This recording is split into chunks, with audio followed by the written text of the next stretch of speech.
Yan pong kalsada na yan, papuntang Barangay Mansalaya yan. At ito pong natatayuan natin, ito pa yung barangay namin, Barangay Kinalangan.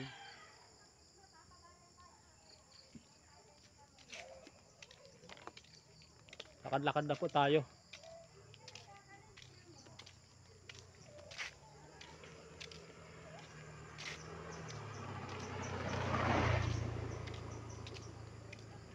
Maganda ang sikat ng araw mga Pinoy. Baka naman hindi umulan.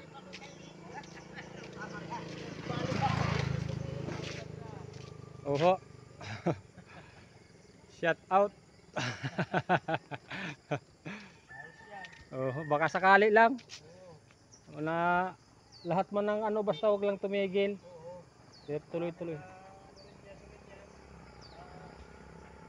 Oho. Madami din yung malalaki ng YouTube channel.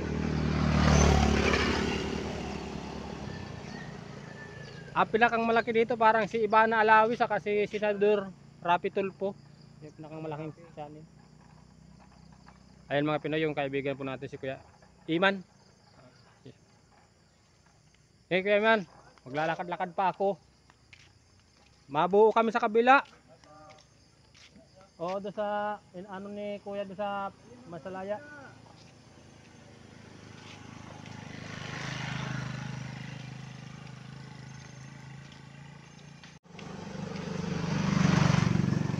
Yan mga Pinoy, daan po muna tayo dito sa ano, mga pinsan ni Boy Pinoy. Ayan. Habang wala pa po yung ating kasamang si Kuya, daan muna tayo dito. Good morning! Sino ngayon makita sa vlog at naalis? Okay lang. Ha? Nung ano pa? Saan ba ako nagdating? Sabado.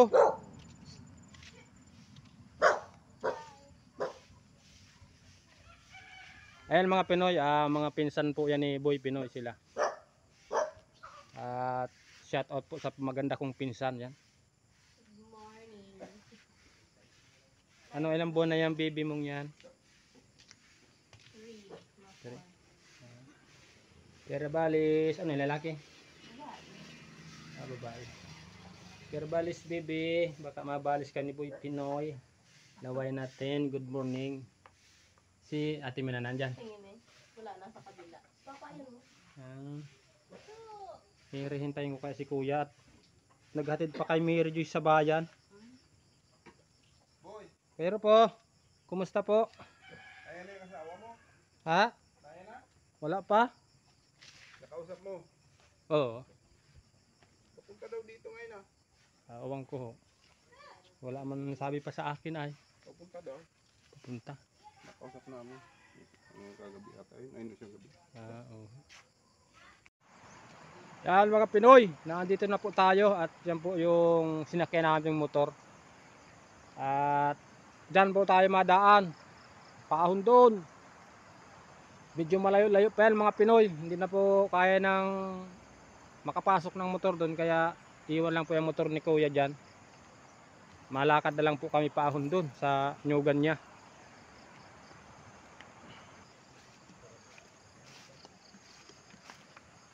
Ayan, may dala si Boy Pinoy tubig.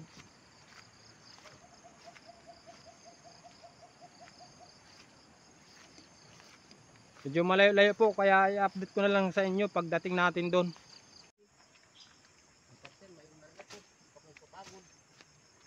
Oo nga sana.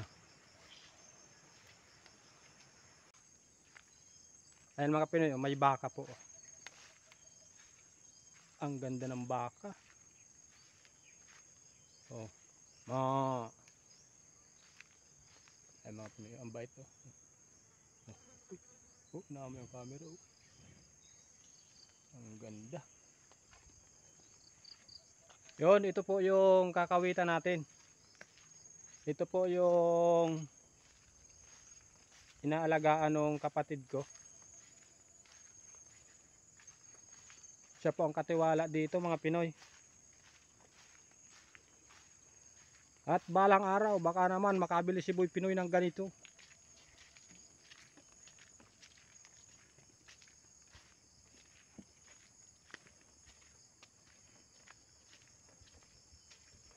Napakaluwang nito mga Pinoy. Ano po ito? Bali siyam at kalahating ektarya.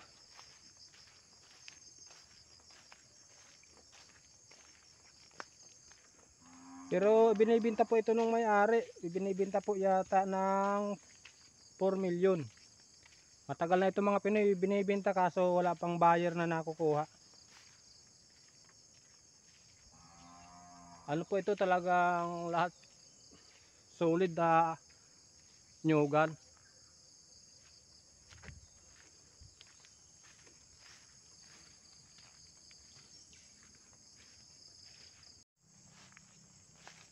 Dahil palang baka dito mga nakatali. Ayan mga Pinoy, may baka pa po.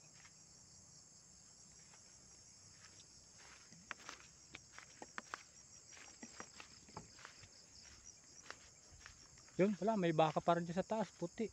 Kanino mga baka yan kuya? Kay Suisoy.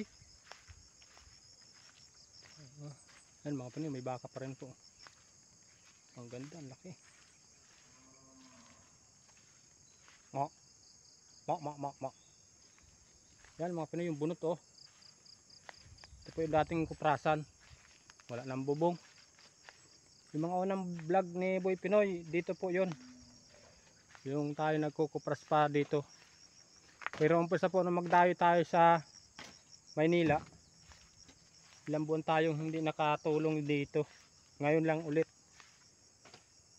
Yung ulingan ng bao. Ito yung nilulutuan natin ng kupras. Yan oh. At dito po ginagatungan ang kupras mga Pinoy oh.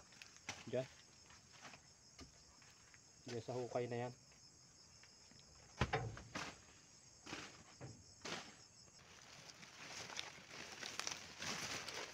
Tara.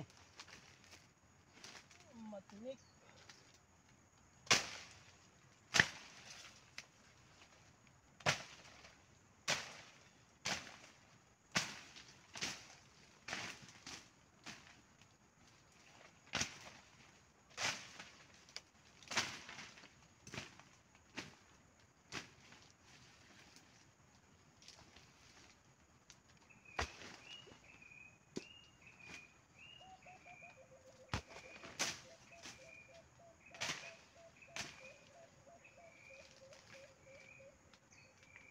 Grabe ang sukal mga Pinoy. Kailangan po natin siyang linisan para pag tayo nagtitimbo ng nyog, hindi po tayo mahirapan maghanap.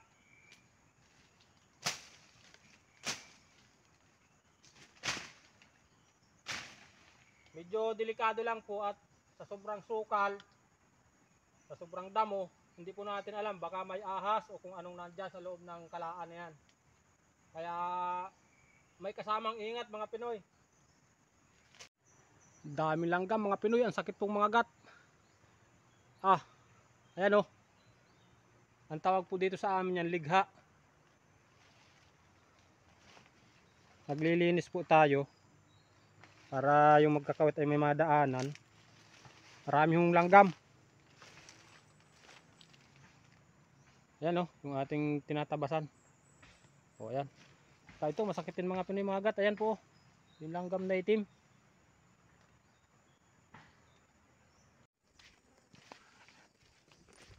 Yun mga Pinoy, pauwi na po kami.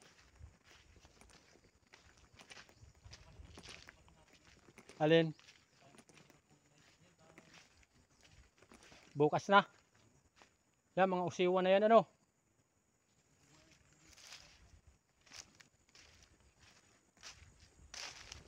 Yan mga Pinoy, bukas na lang daw po yung iba nga namin lilinisan. Pakita ko sa inyo mga Pinoy. Yan mga Pinoy oh, talagang napakasukal po niya. Saka yung nyug na yun, yung mga bunga hindi makakawit. Kaya kailangan namin putulin yung ibang kahoy para po makuha yung bunga ng nyug. sayang naman po kung hindi makukuha. Saka mabuti na rin po yung malinisan yan at grabe na pong ano ng usiw.